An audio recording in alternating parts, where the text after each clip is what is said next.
Welcome back to Rani Naresh vlogs. ఈరోజు శ్రావణ మాసంలో వచ్చే చివరి సోమవారం. ఈ మాసంలో శివయ్యను ఏమడిగినా తీరుస్తాడు. ఓం నమ శివాయ, ఓం నమ శివాయ.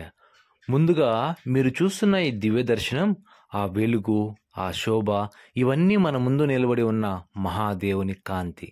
ఆయనను ఒక్కసారి మనసుతో చూడండి. గంగాధరుడు, త్రినేత్రుడు, నీలకంఠుడు, ప్రపంచం మొత్తం ఆది నుంచి అంతం వరకు నడిచే శక్తి మహాశివుడు. ఇలా ఆయన్ని చూసిన క్షణంలోనే మనసు అలా ఆగిపోతుంది కదూ. ఒక ప్రశాంతమైన గాలి వీచినట్టుగా, మనసులో నుంచి చీకటి ఉన్నట్టుగా అనిపిస్తుంది.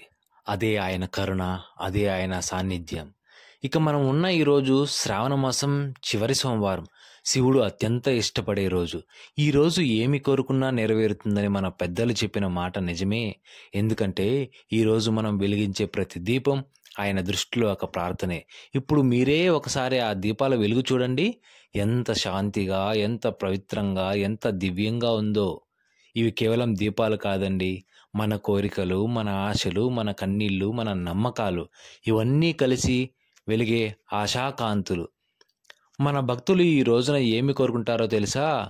ప్రభు, మా ఇంటికి పిల్లలు రావాలి, మా పిల్లలు ఆరోగ్యంగా ఉండాలి, మా ఇంట్లో ఉన్న సమస్యలు తొలగిపోవాలి, మా మనస్సులో బాధలు, భయాలు, ఆందోళనలు అన్నీ మీ కటాక్షంతో పోవాలి. ఇలా ప్రతి ఒక్కరి కోరిక ఈ దీపాల జ్వాలలో పరమేశ్వరుని చెవుల్లో పడుతోంది. మన మనస్సుతో అడిగిన ఆ మాట ఆయన వినకపోతారా? ఇప్పుడు మీరు చూస్తున్న ఈ లక్ష దీపాల వెలుగు ముందున్న కాంతి కాదు, శివుని ఆశీస్సులు. చీకటి ఎంత పెద్దదైనా, గతి తప్పినట్టయినా, ఎంతటి సమస్య వచ్చినా శివుని ఒక్క చిరునవ్వు చాలు, అన్నీ మారిపోతాయి. ఈరోజు మనం అడిగిన కోరిక సంతానం కావచ్చు, ఆరోగ్యం కావచ్చు, సమస్యల నుండి బయటపడటం కావచ్చు, శాంతి కావచ్చు, ఇంకేదైనా కావచ్చు. శ్రావణ మాసం దీపారాధనలో అడిగితే ఆ కోరిక శివాలయంలో నేరుగా నమోదవుతుందంటారు. అంత పవిత్రమైన ఈ క్షణంలో మనం ఒకే స్వరంతో ఆయన్ను పిలుద్దాం. ఓం నమ శివాయ, హర హర మహాదేవ, శంభో శంకర. మా కోరికలన్నీ నెరవేర్చు శివశంకర. మా ఇంట్లో వెలుగులు నిలుపు మహాదేవా. ఈ దీపాలు వెలిగినంతకాలం మీ జీవితంలో కూడా వెలుగులు నిలిచిపోవాలి, శాంతి రావాలి, సమస్యలు తొలగిపోవాలి. శివ కృప మీ ఇంటి తలుపులు దాటుతూ ప్రవహించాలి.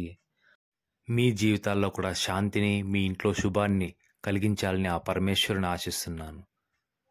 ఫ్రెండ్స్, మన ఈ ఛానల్ని లైక్ చేయండి, షేర్ చేయండి. మరిన్ని ఇలాంటి ఫ్యామిలీ వ్లాగ్స్ కోసం మన ఈ రాణి నరేష్ వ్లాగ్స్ యూట్యూబ్ ఛానల్ని సబ్స్క్రైబ్ చేయండి, సపోర్ట్ చేయండి. Thank you for watching.